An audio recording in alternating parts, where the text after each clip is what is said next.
મિત્રો, આજની વાર્તામાં તમારું સ્વાગત છે. પરંતુ વાર્તા શરૂ કરતા પહેલા કોમેન્ટ કરીને અમને જરૂર જણાવો કે તમે અમારા વિડીયો ક્યાંથી જોઈ રહ્યા છો. અને હા, વિડીયોને લાઇક કરવાનું અને ચેનલને સબસ્ક્રાઇબ કરવાનું ભૂલતા નહીં.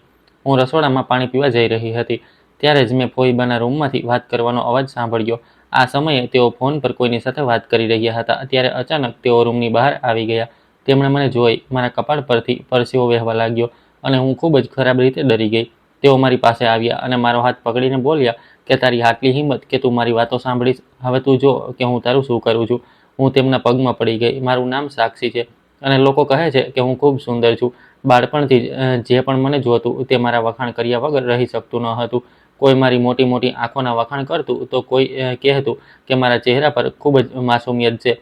પરંતુ સાચું કહું તો મને મારી સુંદરતાથી ક્યારેય કોઈ ખુશી મળી નથી. કારણ કે જિંદગીએ મને બહુ જલ્દી એવા દુઃખ બતાવી દીધા હતા જેની સામે સુંદરતાની કોઈ કિંમત નહોતી. મારા મમ્મી પપ્પા મારી આખી દુનિયા હતા. હું તેમની એકમાત્ર દીકરી હતી અને તેમણે મને ખૂબ જ પ્રેમથી ઉછેરી હતી. મારા માટે ક્યારેય કોઈ વસ્તુની કમી આવવા દીધી નહોતી. હું સ્કૂલે જતી હતી, સારી રીતે ભણતી હતી અને ઘણા બધા સપના જોતી હતી. મારે એક ડૉક્ટર બનવું હતું અને હું હંમેશા મારા મમ્મી પપ્પાને કહેતી હતી કે એક દિવસ હું ખૂબ મોટી ડૉક્ટર બનીશ અને તમારા બંનેનું નામ રોશન કરીશ. મારા મમ્મી પપ્પા મારી દરેક વાત પર મલકાતા હતા અને કહેતા હતા કે અમારી દીકરી જે ઈચ્છે તે ચોક્કસ બનશે. પરંતુ કદાચ નસીબને કંઈક બીજું જ મંજૂર હતું. એક દિવસ એવો આવ્યો જેણે મારી આખી જિંદગી બદલી નાખી. તે દિવસે મારા મમ્મી પપ્પા કોઈ કામથી શહેર ગયા હતા. હું ઘરે હતી અને સાંજે તેમની રાહ જોઈ રહી હતી. પરંતુ તેઓ પાછા ન આવ્યા. રાત થવા લાગી અને પછી કેટલાક લોકો અમારા ઘરે આવ્યા. તેમના ચહેરા ખૂબ ઉદાસ હતા. મને કંઈ સમજાયું નહીં. પછી તેમણે જે જણાવ્યું તે સાંભળીને મારી દુનિયા જ ઉજળી ગઈ. તેમણે કહ્યું કે મમ્મી પપ્પાની કારનો ખૂબ મોટો અકસ્માત થયો છે અને બંને હવે આ દુનિયામાં નથી રહ્યા. આ સાંભળતા જ મારા પગ નીચેથી જમીન સરકી ગઈ. હું જોર જોરથી રડવા લાગી. મને લાગી રહ્યું હતું કે કોઈ ખરાબ સપનું ચાલી રહ્યું છે જે હમણાં પૂરું થઈ જશે. પરંતુ તે સપનું નહીં, હકીકત હતી. મારા મમ્મી પપ્પા મને હંમેશા માટે છોડીને જઈ ચૂક્યા હતા. તેમના ગયા પછી હું બિલકુલ એકલી થઈ ગઈ હતી. મારી પાસે કોઈ બચ્યું ન હતું. ત્યારે મારા ફઈબા મારી પાસે આવ્યા. તેમના પતિનું અવસાન પહેલાં જ થઈ ચૂક્યું હતું અને તેઓ તેમની દીકરી કાવ્યા સાથે રહેતા હતા. પહેલાં તેઓ અવારનવાર અમારા ઘરે આવતા જતા હતા અને મમ્મી પપ્પા સાથે ખૂબ જ પ્રેમથી રહેતા હતા. તેથી મને લાગ્યું હતું કે હવે તેઓ જ મારા સહારો બનશે. શરૂઆતમાં તેમણે મારી સામે ખૂબ પ્રેમ બતાવ્યો અને કહ્યું કે હવેથી હું તેમની દીકરી છું અને તેઓ મારું પૂરું ધ્યાન રાખશે. પરંતુ મને ક્યાં ખબર હતી કે આ બધું માત્ર દેખાડો હતો. ધીમે ધીમે તેમણે આખા ઘરની જવાબદારી પોતાના હાથમાં લઈ લીધી અને થોડા જ સમય પછી અમારા ઘરના બધા કાગળો પણ પોતાના નામે કરાવી લીધા. તે સમયે હું ઘણી નાની હતી. મને આ બધી વાતોની સમજ નહોતી. હું બસ મારા મમ્મી પપ્પાના દુઃખમાં ડૂબેલી હતી અને મને લાગ્યું કે ફઈબા જે કરી રહ્યા છે તે કદાચ મારા ભલા માટે કરી રહ્યા છે. પરંતુ સમય વીતવાની સાથે સાથે મને તેમની અસલી વિચારસરણી સમજાવવા લાગી. તેમની એક દીકરી હતી જેનું નામ કાવ્યા હતું. તે મારી ઉંમરની જ હતી પરંતુ લોકો તેના એટલા વખાણ નહોતા કરતા જેટલા મારા કરતા હતા અને આ જ વાત ફઈબાને સૌથી વધુ ખટકતી હતી. મમ્મી પપ્પાના ગયાના થોડા જ દિવસો પછી તેમનો વ્યવહાર મારી સાથે બદલાવા લાગ્યો. પહેલાં જે મને દીકરી દીકરી કહેતા હતા હવે મને દરેક નાની નાની વાત પર વઢવા લાગ્યા હતા. તેમણે મારો અભ્યાસ બંધ કરાવી દીધો અને કહ્યું કે હવે પુસ્તકો વાંચવાથી કંઈ નહીં થાય. ઘરનું કામ જ શીખ, આજ તારા કામ આવશે. હું ખૂબ રડી હતી. મેં તેમને કહ્યું હતું કે મારે ભણવું છે, મારે સ્કૂલ જવું છે. પરંતુ તેમણે મારી એક વાત સાંભળી નહીં. ધીમે ધીમે મારી જિંદગી પૂરી રીતે બદલાઈ ગઈ. હવે હું સવારે 5 વાગ્યે ઉઠતી હતી. સૌથી પહેલાં આખા ઘરમાં સાવરણીથી કચરો કાઢતી હતી, પછી પોતા કરતી હતી, ત્યાર પછી રસોડામાં જઈને ચા બનાવતી હતી અને પછી નાસ્તો તૈયાર કરતી હતી, વાસણ ધોતી હતી, કપડાં સાફ કરતી હતી અને આખા ઘરની સાફ સફાઈ કરતી હતી. આખો દિવસ બસ કામ રહેતું હતું. જો ક્યારેય મારાથી કોઈ નાની ભૂલ થઈ જતી તો ફઈબા મને બધાની સામે વળતા અને મેણા મારતા હતા. ક્યારેક કહેતા હતા કે હું તેમના પર બોજ છું, તો ક્યારેક કહેતા કે જો મારા મમ્મી પપ્પા જીવતા હોત તો મારે આ બધું ન કરવું પડત.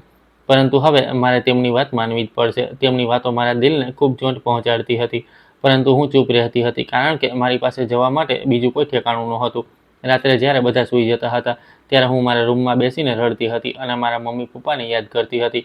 મને તેમની સાથે વિતાવેલી દરેક પળ યાદ આવતી હતી. મને યાદ આવતું હતું કે કેવી રીતે મમ્મી મારા વાળ ઓળાવતી હતી, કેવી રીતે પપ્પા મને સ્કૂલે મોકલવા જતા હતા અને કેવી રીતે અમે ત્રણેય સાથે બેસીને જમતા હતા. તે યાદોને વિચારીને અમારી આંખોમાંથી આંસુ વહેવા લાગતા હતા. પરંતુ હવે ત્યાં આંસુઓને લૂછવાવાળું કોઈ નહોતું. ફઈબાએ મારું બહાર આવવા જવાનું પણ લગભગ બંધ કરી દીધું હતું. હું ક્યાંય જઈ શકતી નહોતી, કોઈ બહેનપણીને મળી શકતી નહોતી અને સ્કૂલે પણ જઈ શકતી નહોતી. મારી આખી દુનિયા તે ઘરની 4 દિવાલો સુધી સીમિત થઈને રહી ગઈ હતી. પરંતુ એક વાત હતી જે ફઈબાને બિલકુલ પસંદ નહોતી અને તે હતી લોકોનું મારા વખાણ કરવું. જ્યારે પણ કોઈ સંબંધી કે પડોશી ઘરે આવતા અને મને જોતા તો કહેતા કે સાક્ષી કેટલી પ્યારી અને માસૂમ છોકરી છે, તેના ચહેરા પર કેટલી સાદગી છે, બિચારી આટલી નાની ઉંમરમાં અનાથ થઈ ગઈ.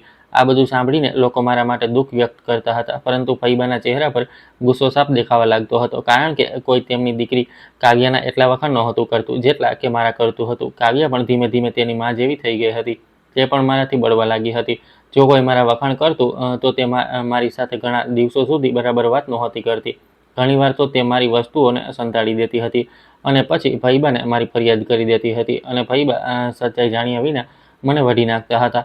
મને સમજાતું નહોતું કે મારો વાંક શું છે. હું તો કોઈની સાથે હરીફાઈ પણ નહોતી કરતી. હું તો બસ ચૂપચાપ મારું કામ કરતી હતી, પરંતુ તેમ છતાં બધા મને જ ખોટી સમજતા હતા. ફઈબા અવારનવાર મને મારા મમ્મી પપ્પાના મેણા મારતા અને કહેતા હતા કે જો તારા મા બાપ જીવતા હોત તો આજે અમારે તારો બોજ ન ઉઠાવવો પડત. આ સાંભળીને મારું દિલ તૂટી જતું હતું, કારણ કે મારા મમ્મી પપ્પા અમારી સૌથી મોટી તાકાત હતા અને હું તેમને દરરોજ યાદ કરતી હતી.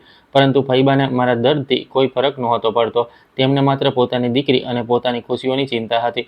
ધીમે ધીમે મને અનુભવ થવા લાગ્યો કે આ ઘરમાં મારી કોઈ જગ્યા નથી. હું બસ એક નોકરાણી બનીને રહી ગઈ છું, જે સવારથી રાત સુધી કામ કરે છે અને બદલામાં માત્ર ઠપકો અને મેણા સાંભળે છે.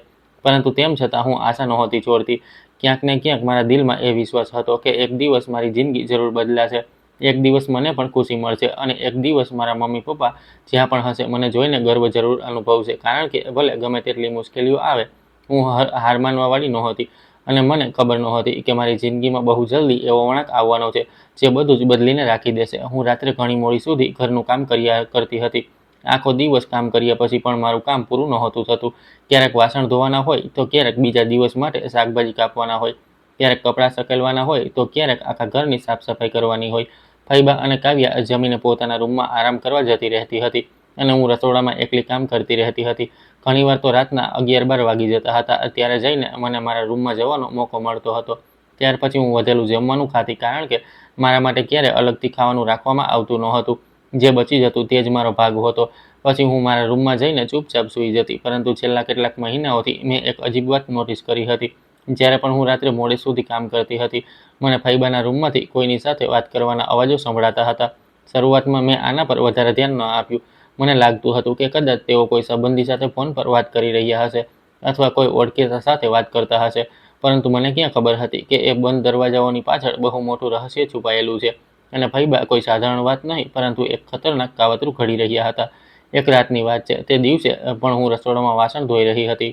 આખા ઘરમાં સન્નાટો હતો. કાવ્યા પોતાના રૂમમાં સૂઈ ચૂકી હતી અને બહાર રસ્તા પર પણ કોઈ અવાજ નહોતો આવી રહ્યો. ત્યારે મને ફરીથી ફઈબાના રૂમમાંથી વાત કરવાનો અવાજ સંભળાયો. આ વખતે તેમનો અવાજ પહેલા કરતાં વધારે ધીમો હતો, જાણે તેઓ કોઈ જરૂરી અને છુપી વાત પર ચર્ચા કરી રહ્યા હોય.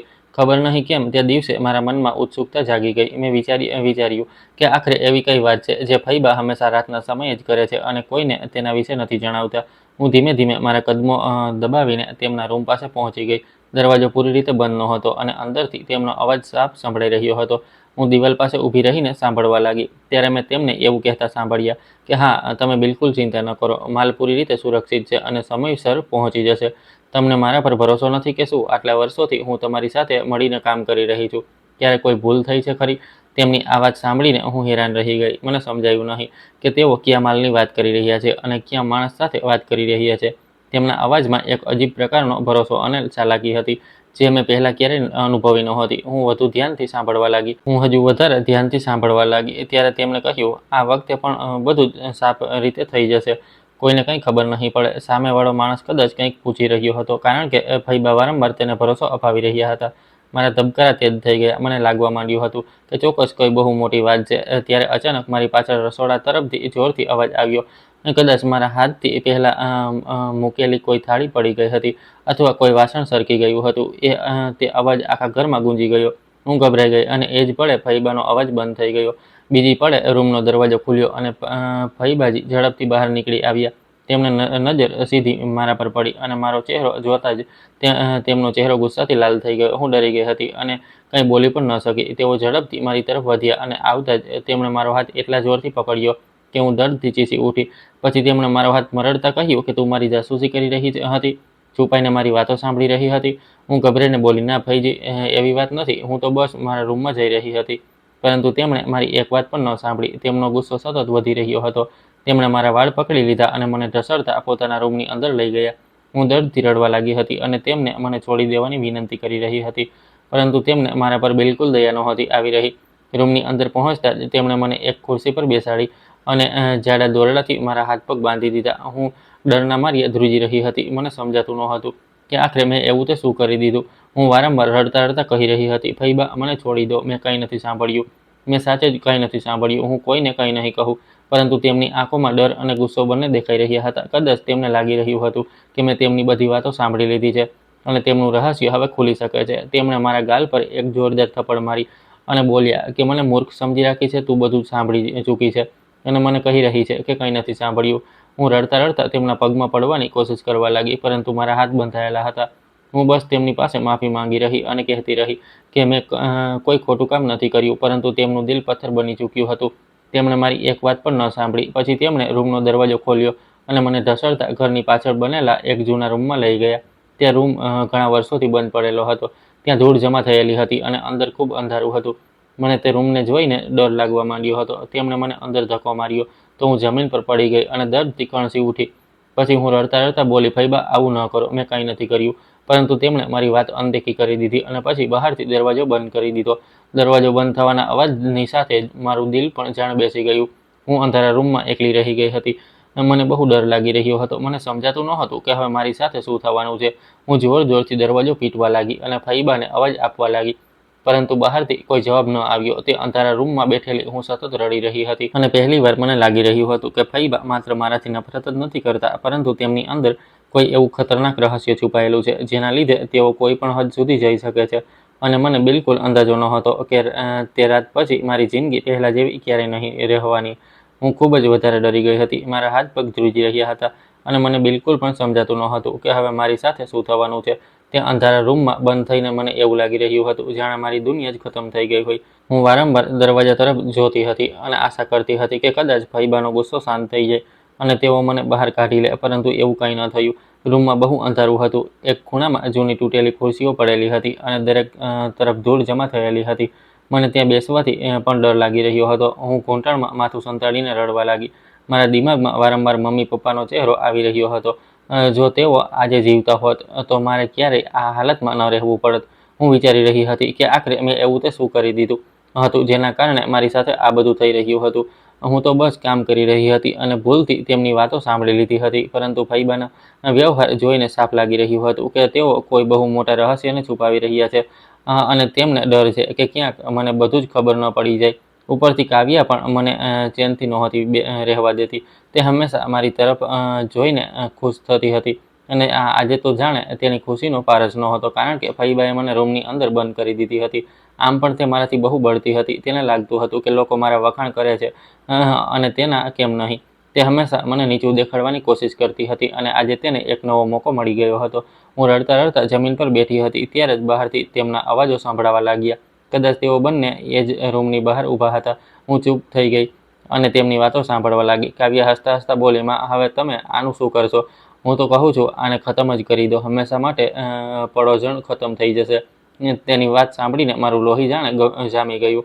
હું ડરના માર્યા ધ્રુજવા લાગી. મને ખાતરી નહોતી થઈ રહી કે કોઈ માણસ આટલી આસાનીથી કોઈનો જીવ લેવાની વાત કરી શકે છે, અને તે પણ મારી પોતાની બહેન જેવી છોકરીની. પછી ફૈજીનો અવાજ આવ્યો, ના બેટા, આટલું આસાન નથી. જો આને કંઈ થઈ ગયું તો પોલીસ સૌથી પહેલા આપણા પર શક કરશે અને પછી બધી મુસીબત આપણા માથા પર આવી જશે. તેમની વાત સાંભળીને મારા શ્વાસ વધુ તેજ થઈ ગયા. હું દરવાજા પાસે કાન લગાવીને ઊભી રહી ગઈ જેથી તેમની દરેક વાત સાંભળી શકું. પછી ફૈબા બોલ્યા, મેં આ વિશે રાહુલને જણાવી દીધું છે. તે કાલે ઘરે આવશે. આમ પણ આપણે તેની સાથે ડીલ વિશે વાત કરવાની છે. પછી તેની સાથે મળીને જ વિચારીશું કે આનું હવે શું કરવાનું છે. રાહુલનું નામ સાંભળતા જ હું વિચારમાં પડી ગઈ કે આ રાહુલ કોણ હતો. મેં તેનું નામ પહેલાં ક્યારેય સાંભળ્યું ન હતું અને આ ડીલ શું હતી જેના વિશે તેઓ વારંવાર વાત કરી રહ્યા હતા.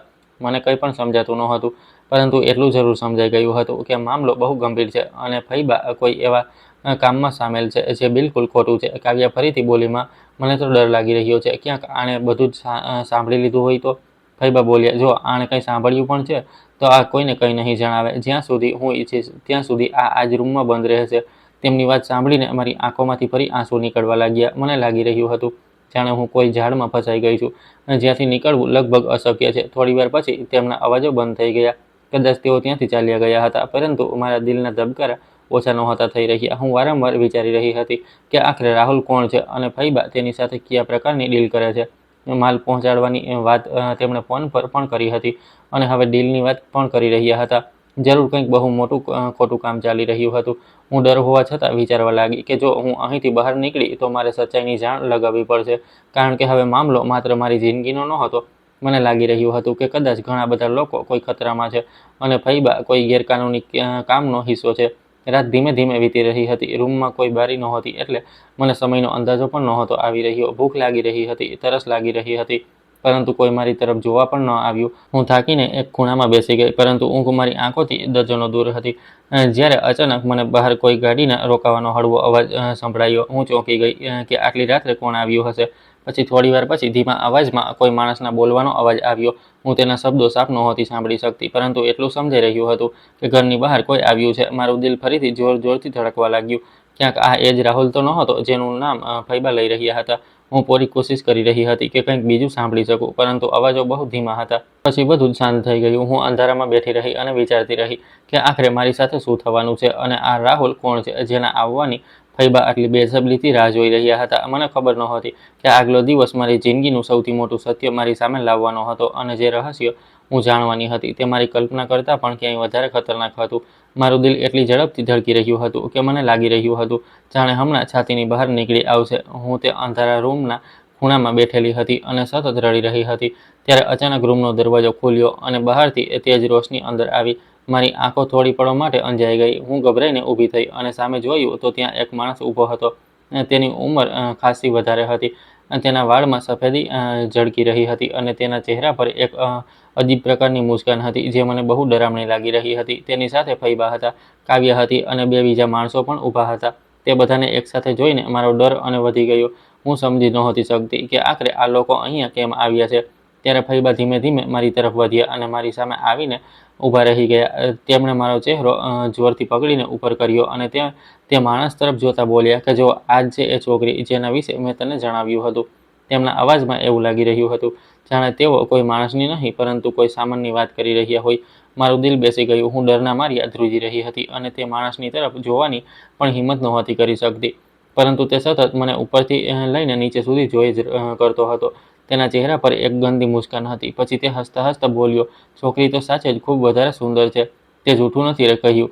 મને આ બહુ પસંદ આવી. હું આને ખરીદવા માંગુ છું. બોલ, આની શું કિંમત છે? તેની વાત સાંભળતા જ મારા પગ નીચેથી જમીન સરકી ગઈ. મને લાગ્યું કદાચ મેં ખોટું સાંભળ્યું છે, પરંતુ બીજી પળે ફૈબા બોલ્યા, આની કિંમત પૂરા 50 લાખ છે. 50 લાખથી એક પણ ઓછો નહીં લઉં. આ સાંભળીને મારી આંખોમાંથી આંસુ વહેવા લાગ્યા. મને ખાતરી નહોતી થઈ રહી કે મારા પોતાના ફૈબા મને પૈસા માટે વહેંચવાની વાત કરી રહ્યા છે. તે ઓરત જેને હું મારો પરિવાર સમજતી હતી તે મને એક સામાનની જેમ વેચી રહી હતી. તે માણસ થોડીવાર સુધી મને જોતો રહ્યો, પછી જોરથી હસ્યો અને બોલ્યો, ફક્ત 50 લાખ? આટલી સુંદર છોકરી માટે તો આ કિંમત બહુ ઓછી છે. હું તને આના 70 લાખ આપીશ, કારણ કે મને આ છોકરી બહુ પસંદ આવી છે અને સાચું કહું તો તે આજે બહુ સારું કામ કર્યું છે. તેની વાત સાંભળીને ફૈબા અને કાવ્યા બંનેના ચહેરા ખુશીથી ચમકી ઉઠ્યા. પછી તે માણસ ધીમેથી બોલ્યો કે બીજો વાળો માલ તો તારી પાસે પહોંચી ગયો હશે ને? આ સાંભળતા જ મારા શરીરમાં જાણે વીજળી દોડી ગઈ. હવે મને સમજાઈ ગયું હતું કે ફૈબા માત્ર મને વેચવા જેવી ઘૃણાસ્પદ હરકતો જ નહોતા કરી રહ્યા, પરંતુ તેઓ નશા જેવા ગેરકાનૂની કારોબારને ફેલાવવા પણ સામેલ હતા. ફૈબાએ હસતા હસતા કહ્યું કે હા, માલ તો મારી પાસે પહોંચી ચૂક્યો છે. તેની ચિંતા ન કર. તેનો બધો બંદોબસ્ત હું કરી લઈશ. તું બસ મારા પૈસા મારા એકાઉન્ટમાં મોકલાવી દેજે. તે માણસે માથું હલાવ્યું અને બોલ્યો, ઠીક છે, કાલ સુધીમાં પૈસા પહોંચી જશે. પછી તેણે એકવાર ફરી મારી તરફ જોયું અને મુસ્કુરાતા બહાર જતો રહ્યો. તેની પાછળ બંને માણસો પણ ચાલ્યા ગયા. દરવાજો બંધ થઈ ગયો અને રૂમમાં ફક્ત હું, ફૈબા અને કાવ્યા રહી ગયા હતા. હું રડતા રડતા ફૈબાના પગમાં પડી ગઈ અને તેમને કહેવા લાગી, ફૈબા, આવું ન કરો. હું ક્યાંય નહીં જાઉં. હું તમારા બધા કામ કરીશ, પરંતુ પ્લીઝ મને ન વેચો. હું તમારી સાથે હાથ જોડું છું. મને છોડી દો. પરંતુ મારી વાત સાંભળીને તેઓ જોર જોરથી હસવા લાગ્યા. તેમના ચહેરા પર જરા પણ દયા નહોતી. કાવ્યા પણ તેમની સાથે હસી રહી હતી. પછી કાવ્યા બોલી, વાહ માં, આજે તો મજા આવી ગઈ. તમે તો કમાલ કરી દીધી. આ છોકરીના લીધે આપણને આટલા પૈસા મળી જશે અને આ અહીંથી ચાલી પણ જશે. સાચે જ આનાથી સારો સોદો ન હોઈ શકે. ફૈબા પણ હસતા હસતા બોલ્યા, બિલકુલ સાચું કહ્યું બેટા. આટલા વર્ષોથી આ આપણા માથા પર બોજ બનેલી હતી. ઓછામાં ઓછું જતાં જતાં આપણા કામ તો આવી રહી છે. હવે વિચાર, 70 લાખ રૂપિયા મળશે અને ઉપરથી બીજાવાળા કામથી અલગ કમાણી થશે. આપણે તો માલામાલ થઈ જઈશું. તેમની વાતો સાંભળીને મારું દિલ તૂટી ગયું. મને પહેલીવાર સમજાયું કે હું તેમના માટે ક્યારેય પરિવાર હતી જ નહીં. હું માત્ર એક બોજ હતી જેને તેઓ મોકો મળતા જ વેચી દેવા માંગતા હતા. હું જમીન પર બેસીને રડતી રહી અને તેઓ બંને મારી સામે મારા વેચાવાની કિંમત પર ખુશીઓ મનાવી રહ્યા હતા. મને લાગી રહ્યું હતું જાણે હું કોઈ માણસ નહીં પરંતુ કોઈ સામાન છું, જેને બજારમાં વેચવાની તૈયારી ચાલી રહી છે. પરંતુ એ જ પળે મારી અંદર એક બીજી ભાવના પેદા થઈ. ડરની સાથે સાથે ગુસ્સો પણ મને સમજાઈ ગયું હતું કે જો હું અહીંથી નહીં નીકળું તો મારી જિંદગી બરબાદ થઈ જશે અને કદાચ પછી મને ક્યારે આઝાદી નહીં મળે. હું રડતા રડતા ચૂપચાપ તેમની વાતો સાંભળતી રહી અને મારા મનમાં એક ફેંસલો કરી લીધો કે ચાહે કંઈ પણ થઈ જાય, મારે અહીંથી ભાગવું પડશે. મારે કોઈ રીતે સચ્ચાઈ દુનિયાની સામે લાવવી પડશે, કારણ કે હવે આ માત્ર મારી જિંદગીનો સવાલ નહોતો. હવે મને ખબર પડી ચૂકી હતી કે ફૈબા બહુ મોટા અપરાધમાં સામેલ છે અને જો હું ચૂપ રહી તો ન જાણે કેટલીય બીજી જિંદગીઓ બરબાદ થઈ જશે. તે રાત્રે મારી આંખોમાં આંસુ જરૂર હતા, પરંતુ પહેલીવાર તે આંસુઓની પાછળ એક ફેંસલો પણ હતો કે હવે હું ડરીને નહીં બેસું અને કોઈ પણ કિંમતે મારી જાતને બચાવીશ. હું જમીન પર બેઠી રડી રહી હતી અને મારા આંસુ રોકવાનું નામ નહોતા લઈ રહ્યા. મને લાગી રહ્યું હતું કે મારી જિંદગી ખતમ થવાની છે. ત્યારે દરવાજો ફરીથી ખુલ્યો અને આ વખતે અંદર ફૈબા અને કાવ્ય આવ્યા. તેમના હાથમાં કેટલાક નવા કપડાં અને કેટલાક ઘરેણાં હતા. તેમના ચહેરા પર ખુશી સાફ દેખાઈ રહી હતી, જાણે તેમને કોઈ બહુ મોટી જીત મળી ગઈ હોય. ફૈબાએ તે કપડાં મારી સામે ફેંકી દીધા અને બોલ્યા, આને પહેરી લેજે અને સારી રીતે તૈયાર થઈ જજે. કાલે રાત્રે રાહુલ તને લેવા આવશે અને પછી આપણી જિંદગીમાંથી તારો બોજ હંમેશા માટે ખતમ થઈ જશે. કાવ્ય પણ હસવા લાગી અને બોલી કે હા, આખરે અમે તારાથી છુટકારો મેળવી જ લઈશું. તેમની વાતો સાંભળીને હું ધ્રુસકે ને ધ્રુસકે રડવા લાગી. હું તેમના પગમાં પડી ગઈ અને હાથ જોડીને બોલી, ફૈબા, મારી સાથે આવું ન કરો. હું તમારી જિંદગી ભર સેવા કરીશ, તમારા બધા કામ કરીશ. હું કોઈને કંઈ નહીં કહું, પરંતુ મને ન વેચો. હું ક્યાંય નથી જવા માંગતી. પરંતુ મારી વાત સાંભળીને બંને મા દીકરી જોર જોરથી હસવા લાગ્યા. તેમના ચહેરા પર જરા પણ દયા નહોતી. ફૈબાએ મારો હાથ ઝટકી દીધો અને બોલ્યા, હવે બહુ મોડું થઈ ગયું છે. જે થવાનું હતું તે નક્કી થઈ ચૂક્યું છે. પછી તે બંને રૂમમાંથી બહાર ચાલી ગઈ અને દરવાજો ફરીથી બંધ કરી દેવામાં આવ્યો. હું એકલી રહી ગઈ અને જોર જોરથી રડવા લાગી. મારા દિલમાં ડર હતો, દુઃખ હતું અને એક અજીબ પ્રકારની બેબસી હતી. હું વિચારી રહી હતી કે આખરે મેં એવું તે શું કર્યું હતું કે મારી સાથે આ બધું થઈ રહ્યું છે. રડતા રડતા હું થાકી ગઈ હતી. મારી આંખો સૂજી ગઈ હતી અને કદાચ રડતા રડતા ક્યારે મારી આંખ લાગી ગઈ મને પોતાને પણ ખબર ન પડી. બીજી સવારે અચાનક મારી ઊંઘ ઉડી તો મને બહારથી બહુ જ વધારે ઘોંઘાટ સંભળાઈ રહ્યો હતો. પહેલાં તો મને લાગ્યું કે કદાચ રાહુલ આવી ગયો અને હવે મને લઈ જવાની તૈયારી થઈ રહી છે, પરંતુ પછી મને કંઈક અલગ જ અવાજો સંભળાયા. ત્યાં ઘણી ગાડીઓના અવાજ હતા, લોકોના બૂમો પાડવાના અવાજ હતા અને કેટલાક લોકો જોર જોરથી વાતો કરી રહ્યા હતા. હું ગભરાઈ ગઈ અને દરવાજા તરફ જોવા લાગી. ત્યારે બહારથી કોઈએ ઝડપથી કદમ વધાર્યા અને બીજી જ પળે મારા રૂમનો દરવાજો ખુલી ગયો. હું ડરતા ડરતા પાછળ હટી ગઈ, પરંતુ સામેનું દ્રશ્ય જોઈને હું હેરાન રહી ગઈ. મારી સામે એક પોલીસ અધિકારી ઊભો હતો. તેનો ગણવેશ ચમકી રહ્યો હતો અને તેના ચહેરા પર ગંભીરતા હતી. તેની સાથે ઘણા બીજા પોલીસવાળા પણ હતા. કેટલીક પળો માટે મને લાગ્યું કે કદાચ હું કંઈક સપનું જોઈ રહી છું, કારણ કે મને સમજાતું નહોતું કે પોલીસ અહીં કેવી રીતે પહોંચી ગઈ. ત્યારે તે અધિકારીએ બહુ શાંત અવાજમાં કહ્યું, ડરીશ નહીં, હું આઈપીએસ ઓફિસર વિજય છું. હવે તું સુરક્ષિત છે. તેની વાત સાંભળીને મારી આંખોમાં આંસુ આવી ગયા, કારણ કે આટલા દિવસો પછી કોઈએ મારી સાથે આટલી નરમાશથી વાત કરી હતી. તેણે ધીમેથી મારો હાથ પકડ્યો અને મને રૂમમાંથી બહાર લઈને આવ્યો. બહારનો નજારો જોઈને હું પૂરી રીતે હેરાન રહી ગઈ. આખા ઘરમાં પોલીસ ફેલાયેલી હતી. ઘણા પોલીસવાળા આમ તેમ તપાસ કરી રહ્યા હતા. કેટલાક લોકો પેટીઓ ખોલી રહ્યા હતા, અમુક સામાન જપ્ત કરી રહ્યા હતા અને કેટલાક ફૈબા અને કાવ્ય પર નજર રાખી રહ્યા હતા. મેં જોયું કે ફૈબા અને કાવ્ય એક તરફ ઊભા હતા. તેમના ચહેરાની બધી જ અકળ ગાયબ થઈ ચૂકી હતી. બંને બહુ ડરેલા લાગી રહ્યા હતા. હું સમજી નહોતી શકતી કે આખરે આ બધું કેવી રીતે થયું. ત્યારે તે અધિકારીએ મને એક ખુરશી પર બેસાડી અને પાણીનો ગ્લાસ આપ્યો. હું કામતા કામતા પાણી પીવા લાગી. પછી મેં ચારે તરફ જોયું તો ઘરમાં ઘણા બધા લોકો જમા થયા હતા. આખા મહોલ્લાના લોકો પોતાના ઘરોની બારીઓ અને દરવાજાઓમાંથી ડોકિયા કરી રહ્યા હતા. કોઈ કંઈ સમજી નહોતું શકતું કે આખરે અહીં શું થઈ રહ્યું છે. બધા લોકો હેરાનીથી પોલીસની ગાડીઓને જોઈ રહ્યા હતા. કેટલાક લોકો અંદરો અંદર વાતો કરી રહ્યા હતા અને કેટલાક ફક્ત તમાશો જોઈ રહ્યા હતા. ત્યારે મેં જોયું કે ઘણા પોલીસવાળા ઘરની અંદર મોટા મોટા પેકેટ બહાર કાઢી રહ્યા હતા અને તેમને ગાડીઓમાં મૂકી રહ્યા હતા. પછી એક પોલીસવાળો આવીને તે અધિકારીને બોલ્યો કે સર, આપણને મોટા પ્રમાણમાં નશાનો સામાન મળ્યો છે. અને કેટલાક દસ્તાવેજો પણ મળ્યા છે. અધિકારીએ માથું હલાવ્યું અને કહ્યું, બધું જ જપ્ત કરી લો. આ સાંભળીને મને સમજાવવા લાગ્યું હતું કે કદાચ પોલીસને ફૈબાના બધા કાળા કારનામાઓની ખબર પડી ગઈ છે. પરંતુ મારા મનમાં હજુ પણ એક સવાલ હતો કે આખરે પોલીસ અહીં પહોંચી કેવી રીતે? ત્યારે તે અધિકારી મારી પાસે આવ્યો અને બોલ્યો, તને કદાચ અત્યારે કંઈ સમજાઈ ન રહ્યું હોય, પરંતુ તારા ફૈબા ઘણા સમયથી ગેરકાનૂની કામોમાં સામેલ હતા. અમે લોકો ઘણા મહિનાઓથી તેમના પર નજર રાખી રહ્યા હતા. અમને જાણકારી મળી હતી કે અહીંથી નશાનો કારોબાર ચલાવવામાં આવી રહ્યો છે અને કેટલીક છોકરીઓને પણ ખોટા લોકોના હાથમાં વહેંચવામાં આવે છે. એટલા માટે અમે સાચા સમયની રાહ જોઈ રહ્યા હતા. તેની વાત સાંભળીને મારા રૂંવાટા ઊભા થઈ ગયા. હું વિચારી પણ નહોતી શકતી કે ફૈબા આટલા મોટા ગુનાઓમાં સામેલ હોઈ શકે છે. ત્યારે એક પોલીસવાળો ભાગતો ભાગતો આવ્યો અને બોલ્યો, સર, રાહુલ પણ પકડાઈ ગયો. તે ભાગવાની કોશિશ કરી રહ્યો હતો, પરંતુ અમારી ટીમે તેને રસ્તામાં જ પકડી લીધો. અધિકારીના ચહેરા પર હળવી મુસ્કાન આવી અને તેણે કહ્યું કે બહુ સરસ, તેને પણ અહીં લઈ આવો. આ સાંભળીને મારા દિલને થોડી રાહત મળી, કારણ કે હવે તે માણસ પણ પોલીસની પકડમાં હતો જે મને ખરીદવાનો હતો. થોડીવાર પછી મેં જોયું કે રાહુલને હથકડીઓમાં લાવવામાં આવ્યો. તેના ચહેરા પર હવે તે ઘમંડ નહોતો જે ગઈ રાત્રે હતો. ફૈબા અને કાવ્યા તેને જોઈને અને વધારે ગભરાઈ ગયા. ત્યારે પોલીસવાળાઓને ફૈબા અને કાવ્યાને પણ ધરપકડ કરી લીધી. ફૈબા વારંવાર કંઈક કહેવાની કોશિશ કરી રહ્યા હતા, પરંતુ કોઈ તેમની વાત સાંભળી નહોતું રહ્યું. પહેલીવાર મને લાગ્યું કે કદાચ ઉપરવાળાએ મારી સાંભળી લીધી છે. આટલા વર્ષો સુધી જે લોકો મને સતાવતા રહ્યા, જે મને બોજ સમજતા રહ્યા, જે મને વેચવા સુધી તૈયાર થઈ ગયા હતા, આજે એ જ લોકો કાનૂનની સામે ઊભા હતા અને હું પહેલીવાર આઝાદ મહેસૂસ કરી રહી હતી. પરંતુ હજુ પણ મારા મનમાં એક સવાલ હતો કે આખરે પોલીસને મારા વિશે કેવી રીતે ખબર પડી અને કોણે તેમને આ ખબર આપી હતી.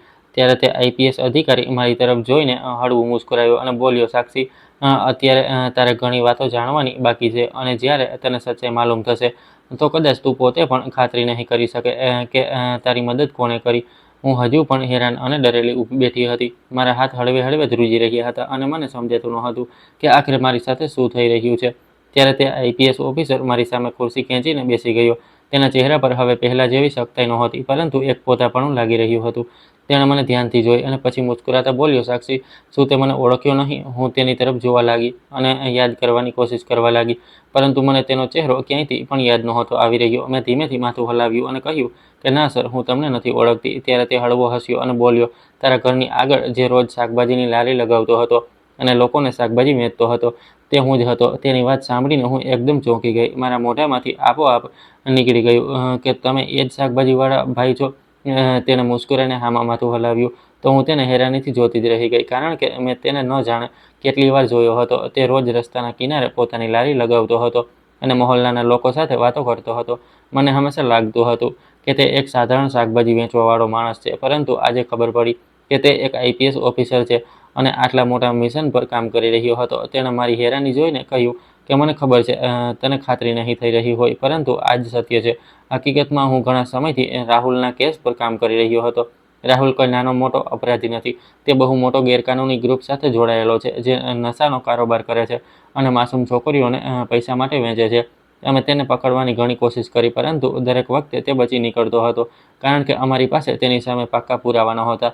અમે જાણતા હતા કે તે અપરાધી છે, પરંતુ તેને સજા અપાવવા માટે પુરાવા જોઈતા હતા અને એ જ અમારી પાસે નહોતા. હું તેની વાતો ધ્યાનથી સાંભળી રહી હતી. મારી આંખો હજુ પણ હેરાનીથી ફેલાયેલી હતી.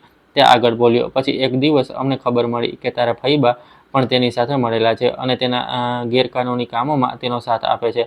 પહેલાં તો અમને આ વાત પર ભરોસો ન થયો, પરંતુ ધીમે ધીમે અમને ઘણી જાણકારીઓ મળવા લાગી. ત્યારે અમે ફેંસલો કર્યો કે અમારે આ પૂરા મામલાના મૂળ સુધી પહોંચવું પડશે. એટલા માટે મને આ વિસ્તારમાં મોકલવામાં આવ્યો અને મેં શાકભાજીવાળાનું રૂપ ધારણ કરી લીધું, જેથી કોઈને મારા પર શક ન જાય. તેની વાત સાંભળીને મને હવે સમજાવવા લાગ્યું હતું કે તે હંમેશા અમારા ઘરની આસપાસ કેમ દેખાતો હતો.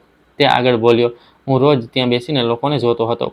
કોણ તારા ઘરે આવે છે, કોણ જાય છે, કોણ કોની સાથે મળે છે. હું દરેક નાની મોટી વાત પર નજર રાખી રહ્યો હતો, કારણ કે મને પૂરો વિશ્વાસ હતો કે એકને એક દિવસ રાહુલ ત્યાં જરૂર આવશે. અને એવું જ થયું. મેં તેને ઘણીવાર તારા ઘરમાં આવતા જતા જોયો અને ધીમે ધીમે અમારી પાસે પુરાવા એકઠા થવા લાગ્યા. પછી અમે તેના ફોનની દેખરેખ શરૂ કરી અને કેટલાક લોકો પર નજર રાખી જે તેના માટે કામ કરતા હતા. ધીમે ધીમે પૂરી જાળ અમારી સામે ખુલતી ગઈ. હું તેની વાતો સાંભળીને શૂન્ય રહી ગઈ હતી. આટલા સમયથી જે માણસ શાકભાજી વેચતો દેખાતો હતો, તે અસલમાં અમારા બધા પર નજર રાખી રહ્યો હતો અને એક બહુ મોટા અપરાધી ગિરોહને પકડવાની તૈયારી કરી રહ્યો હતો. પછી તે થોડી પળો માટે રોકાયો અને બોલ્યો, પરંતુ સાક્ષી, એક વાતે મને પણ હેરાન કરી દીધો. હું જાણતો હતો કે તારા ફઈબા લાલચી છે અને ખોટા કામ કરે છે, પરંતુ મેં ક્યારેય નહોતું વિચાર્યું કે તેઓ આટલા હલકા પડી જશે કે પોતાની ભત્રીજીને વેચવાની કોશિશ કરશે. જ્યારે અમને આ ખબર પડી તો અમે નક્કી કરી લીધું કે હવે વધારે રાહ નહીં જોઈએ. અમારે તરત જ કાર્યવાહી કરવી પડશે. તેની વાત સાંભળીને મારી આંખોમાં ફરી આંસુ આવી ગયા. મને મારા કાન પર ખાતરી નહોતી થઈ રહી કે જે ઓરતને હું આટલા વર્ષોથી મારો પરિવાર સમજતી રહી, તે મને પૈસા માટે વેચવા તૈયાર હતી. આઈપીએસ ઓફિસરે મારી તરફ જોયું અને નરમ અવાજમાં કહ્યું, હવે તું કોઈ પણ વાતની ચિંતા ન કર. તું પૂરી રીતે સુરક્ષિત છે. રાહુલ હવે પકડાઈ ચૂક્યો છે. તારા ફઈબા અને કાવ્યા પણ ગિરફ્તાર થઈ ચૂક્યા છે. અને તેમની સામે એટલા પાકા પુરાવા મળી ચૂક્યા છે કે હવે તેઓ આસાનીથી નહીં બચી શકે. તેમણે જે કર્યું તેની સજા તેમને જરૂર મળશે. હું ચૂપચાપ તેની વાતો સાંભળતી રહી અને મારી આંખોમાંથી આંસુ વહેતા રહ્યા. પરંતુ આ વખતે આ આંસુ ડરના નહોતા, પરંતુ રાહતના હતા. કારણ કે આટલા વર્ષોમાં પહેલીવાર મને લાગી રહ્યું હતું કે કોઈ મારી સાથે ઊભું છે, કોઈ મારી વાત સાંભળી રહ્યું છે, કોઈ મને બચાવવા માંગે છે. તેણે ફરી કહ્યું કે તારા મમ્મી પપ્પા આ દુનિયામાં નથી, પરંતુ તેનો મતલબ એ નથી કે તું એકલી છે. કાનૂન તારી સાથે છે અને અમે બધા તારી સાથે છીએ. હવે તારે કોઈનાથી ડરવાની જરૂર નથી. હું તેની વાત સાંભળીને ધ્રુસકે ધ્રુસકે રડી પડી, કારણ કે આટલા વર્ષોથી જે દર્દ મેં મારા દિલમાં દબાવીને રાખ્યું હતું તે આજે બહાર નીકળી રહ્યું હતું. તેણે મને પાણી આપ્યું અને કહ્યું કે હવે રડવાનું બંધ કર સાક્ષી, તારી જિંદગીનો ખરાબ સમય પૂરો થઈ ચૂક્યો છે. હવે તારે તારી જિંદગીની એક નવી શરૂઆત કરવાની છે. મેં મારા આંસુ લૂછ્યા અને પહેલીવાર મુસ્કરાવવાની કોશિશ કરી. ત્યારે મેં જોયું કે બહાર ઊભેલા લોકો પણ હવે મને અલગ નજરોથી જોઈ રહ્યા હતા. કોઈ મને બોજ નહોતું સમજી રહ્યું, કોઈ મને મેણા નહોતું મારી રહ્યું, બલકે બધાની આંખોમાં મારા માટે હમદર્દી હતી. અને તે પળે મને લાગ્યું કે કદાચ સાચે જ મોડેથી પણ ઇન્સાફ જરૂર થાય છે. અને આજે મારી સાથે પણ તે જ થયું હતું. તે આઈપીએસ ઓફિસરના લીધે આખરે મને ઇન્સાફ મળી ગયો હતો. રાહુલ જેલમાં હતો, ફઈબા જેલમાં હતા અને કાવ્યાને પણ સજા મળી ચૂકી હતી, કારણ કે તે પોતાની માના દરેક ખોટા કામમાં તેનો સાથ આપતી હતી અને બધું જ જાણવા છતાં ચૂપ રહી હતી. આટલા વર્ષો સુધી જેમણે મારી જિંદગીને નરક બનાવી દીધી હતી, આજે એ જ લોકો સળિયે પાછળ હતા અને પહેલીવાર મને ખુલીને શ્વાસ લેવાનો મોકો મળ્યો હતો. અદાલતમાં જ્યારે તેમની સામે બધા પુરાવા રજૂ કરવામાં આવ્યા તો કોઈ પણ પોતાને બચાવી ન શક્યું. રાહુલના ગેરકાનૂની ધંધાઓનું સત્ય બધાની સામે આવી ગયું અને ફઈબાનો અસલી ચહેરો પણ દુનિયાએ જોઈ લીધો. મને આજે પણ એ દિવસ યાદ છે જ્યારે અદાલતે તેમને સજા સંભળાવી હતી. તે દિવસે મારા દિલ પરથી જાણે બધો મોટો બોજ ઉતરી ગયો હતો. મને લાગતું હતું જાણે મારા મમ્મી પપ્પા ક્યાંક ઉપરથી મને જોઈ રહ્યા હશે અને ખુશ થઈ રહ્યા હશે કે આખરે તેમની દીકરીને ન્યાય મળી ગયો. ત્યાર પછી મારી જિંદગી ધીમે ધીમે બદલાવા લાગી. તે ઓફિસરની મદદથી મને મારા ઘરના બધા કાગળ પાછા મળી ગયા, જે ફઈબાએ પોતાના નામે કરાવી લીધા હતા. કાનૂની પ્રક્રિયા પૂરી થયા પછી તે ઘર ફરીથી મારું થઈ ગયું અને જે સંપત્તિ મારા મમ્મી પપ્પાની હતી તે પણ મને પાછી મળી ગઈ. જ્યારે હું આટલા વર્ષો પછી મારા જ ઘરમાં મારા અધિકાર સાથે રહેવા લાગી તો મને એક અજીબસી શાંતિ અનુભવાઈ. જો કે ઘર બહુ મોટું હતું અને હું તેમાં બિલકુલ એકલી હતી, પરંતુ તેમ છતાં તે એકલપણું પહેલાં જેવું નહોતું, કારણ કે હવે તેમાં ડર નહોતો. હવે કોઈ મને વઢવાવાળું નહોતું, કોઈ મને મેણા મારવાવાળું નહોતું અને કોઈ મને બોજ કહેવાવાળું પણ નહોતું. હું સવારે મારી મરજીથી ઉઠતી હતી, મારા માટે ચા બનાવતી હતી, મારા ઘરને શણગારતી હતી અને ક્યારેક ક્યારેક મારા મમ્મી પપ્પાની તસવીર સામે બેસીને તેમની સાથે કલાકો વાતો કરતી હતી. હું તેમને જણાવતી હતી કે હવે બધું જ ઠીક થઈ ગયું છે અને તેમની દીકરી હવે સુરક્ષિત છે. ઘણીવાર તેમની યાદમાં મારી આંખો ભરાઈ આવતી હતી, પરંતુ હવે તે આંસુઓમાં પહેલાં જેવી લાચારી નહોતી. સમય ધીમે ધીમે આગળ વધી રહ્યો હતો અને હું પણ મારી જિંદગીને ફરીથી સંભાળવાની કોશિશ કરી રહી હતી. એક દિવસ હું બજારમાંથી શાકભાજી અને કેટલોક જરૂરી સામાન લેવા માટે ગયેલી હતી. હવામાન આજે બહુ સારું હતું અને ઘણા દિવસો પછી મારા ચહેરા પર હળવી એવી મુસ્કાન પણ હતી. હું સામાન લઈને પાછી ફરી રહી હતી કે ત્યારે જ સામેથી કોઈ આવતું દેખાયું. મેં ધ્યાનથી જોયું તો તે એ જ આઈપીએસ ઓફિસર હતો જેણે મારી જિંદગી બદલી નાખી હતી. તેને જોઈને મારા ચહેરા પર આપોઆપ મુસ્કાન આવી ગઈ. તેણે પણ મને જોઈને મુસ્કુરાતા કહ્યું, કેમ છે સાક્ષી? મેં કહ્યું, હું ઠીક છું, તમે કેમ છો? તે બોલ્યો કે હું પણ બિલકુલ ઠીક છું. પછી અમે બંને કેટલીક પળો ત્યાં જ ઊભા રહીને વાતો કરવા લાગ્યા. મને અનુભવ થયો કે તેની સામે મને ક્યારેય ડર નહોતો લાગતો, પરંતુ એક અજીબ પ્રકારનો ભરોસો અનુભવાતો હતો. કદાચ એટલા માટે, કારણ કે જ્યારે મારી જિંદગીનો સૌથી મુશ્કેલ સમય હતો ત્યારે તે જ મારી સાથે ઊભો હતો. તેણે મને પૂછ્યું કે હવે બધું ઠીક ચાલી રહ્યું છે ને? મેં કહ્યું કે હા, હવે બધું ઠીક છે. હું મારા જ ઘરમાં રહું છું અને ધીમે ધીમે બધું સંભાળી રહી છું. પછી તેણે થોડું રોકાઈને પૂછ્યું, તું હજુ પણ એકલી રહે છે? મેં મુસ્કરીને કહ્યું, હા, એકલી જ રહું છું. મારા મમ્મી પપ્પા તો બહુ પહેલાં જ મને છોડીને ચાલ્યા ગયા અને હવે મારું કોઈ નથી. મારી આ વાત સાંભળીને તેના ચહેરા પર હળવી ઉદાસી છવાઈ ગઈ. તેણે કેટલીક પળો મારી તરફ જોયું, જાણે કંઈક વિચારી રહ્યો હોય. પછી ધીમેથી બોલ્યો, જો સાક્ષી, હું તને એક વાત કહેવા માંગુ છું. પરંતુ એ પહેલાં હું ઈચ્છું છું કે તું મને ખોટો ન સમજતી. તેની વાત સાંભળીને હું થોડી હેરાન થઈ ગઈ, કારણ કે તેના અવાજમાં એક ખચકાટ હતો જે મેં પહેલાં ક્યારેય નહોતો જોયો. મેં કહ્યું, તમે આટલી ગંભીરતાથી કેમ બોલી રહ્યા છો? કહો ને, શું વાત છે? તે કેટલીક પળો ચૂપ રહ્યો, પછી હળવું મુસ્કરાવ્યો, પરંતુ તેની મુસ્કાનમાં ગભરામણ સાફ દેખાઈ રહી હતી. તેણે કહ્યું, હું એક પોલીસ ઓફિસર છું અને મારી નોકરીમાં બહુ મુશ્કેલ સંજોગો જોયા છે. પરંતુ સાચું કહું તો જેટલી હિંમત મેં તારી અંદર જોઈ એટલી બહુ ઓછા લોકોમાં જોઈ છે. તે આટલા દુઃખ સહન કર્યા, પરંતુ તેમ છતાં હાર ન માની. તારી આ જ વાત મને હંમેશા પ્રભાવિત કરતી રહી છે.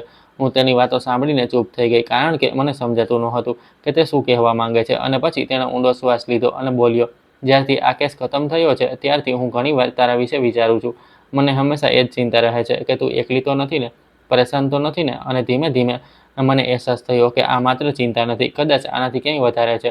મારા ધબકારા તેજ થઈ ગયા હતા અને હું કંઈ પણ બોલ્યા વિના તેની તરફ જોઈ રહી હતી.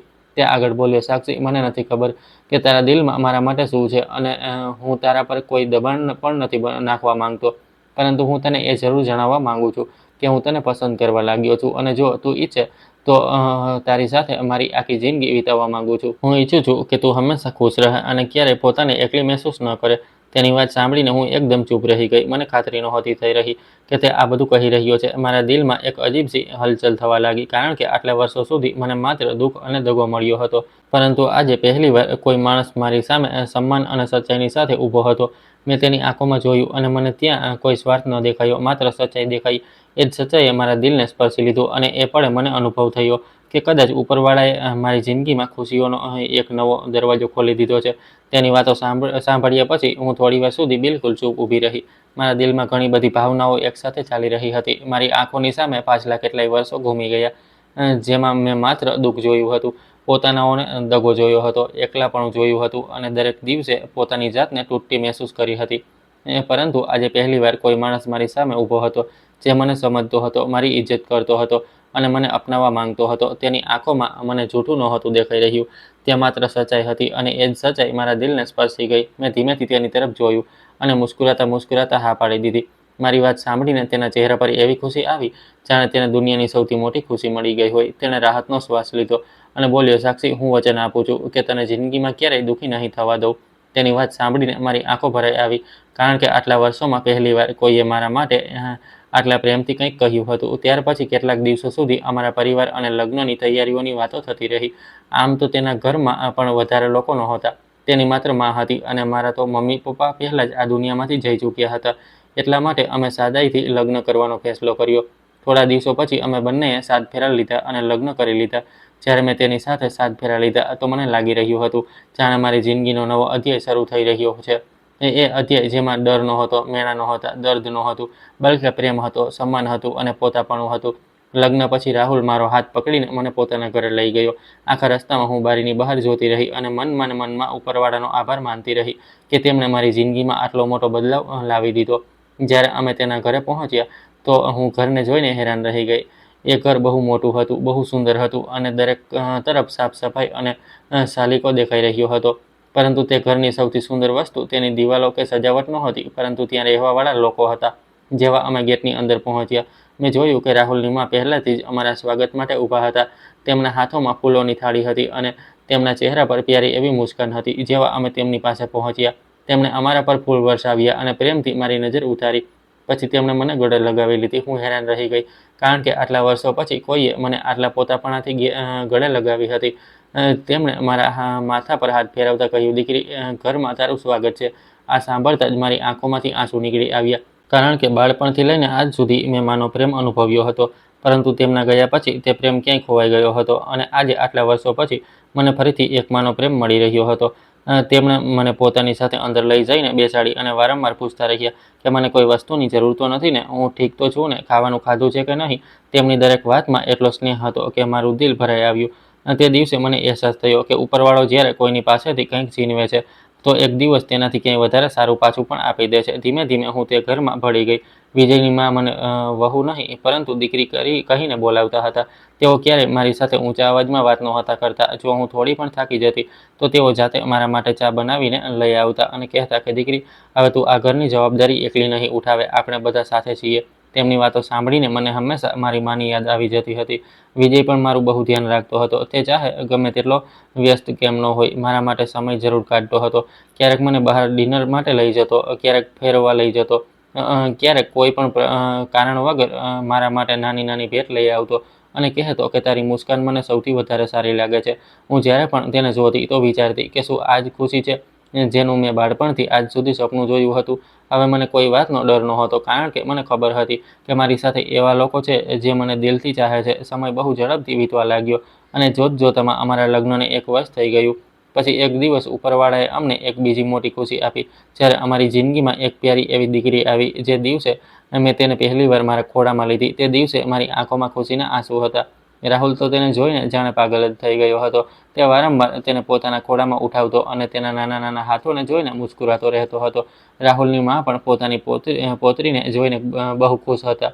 આખું ઘર તેની કિલકારીઓની ગુંજવા લાગ્યું હતું અને એવું લાગી રહ્યું હતું જાણે ઘરમાં ખુશીઓ જ ખુશીઓ ભરાઈ ગઈ હોય. તે દિવસે મેં મારી દીકરીને છાતીએ લગાવીને મનમાં ને મનમાં એક વચન આપ્યું કે હું તેને ક્યારેય તે દર્દ મહેસૂસ નહીં થવા દઉં જે મેં મારી જિંદગીમાં સહન કર્યું હતું. હું તેને હંમેશા પ્રેમ આપીશ, સુરક્ષા આપીશ અને એક ખુશહાલ બાળપણ આપીશ. આજે જ્યારે હું મારા પરિવારને જોઉં છું તો મને લાગે છે કે મારી જિંદગી સાચે જ પૂરી થઈ ચૂકી છે. મારી પાસે એક પ્રેમ કરવાવાળો પતિ છે જે દરેક કદમ પર મારો સાથ આપે છે. મારી પાસે એક માં જેવા સાસુ છે જે મને દીકરી કરતાં પણ વધારે પ્રેમ કરે છે. અને મારી પાસે મારી પ્યારી એવી દીકરી છે જે મારી દુનિયા છે. ક્યારેક ક્યારેક હું રાત્રે ધાબા પર બેસીને આસમાન તરફ જોઉં છું અને મારા મમ્મી પપ્પાને યાદ કરું છું. પછી મુસ્કુરાઈને કહું છું કે તમે ચિંતા ન કરતા, તમારી દીકરી હવે ખુશ છે, બહુ ખુશ છે. અને કદાચ આજ મારી જિંદગીની સૌથી મોટી જીત છે કે આટલા દુઃખો પછી પણ હું તૂટી નહીં, બલ્કે એક નવી જિંદગી બનાવીને આગળ વધી ગઈ. અને આજે હું મારા પરિવારની સાથે હસતા મુસ્કુરાતા દરેક દિવસ જીવી રહી છું, કારણ કે આખરે મને એક ઘર મળી ગયું જ્યાં મને પ્રેમ મળે છે, સન્માન મળે છે અને સૌથી મોટી વાત, મને પોતાની હોવાનો અહેસાસ મળે છે.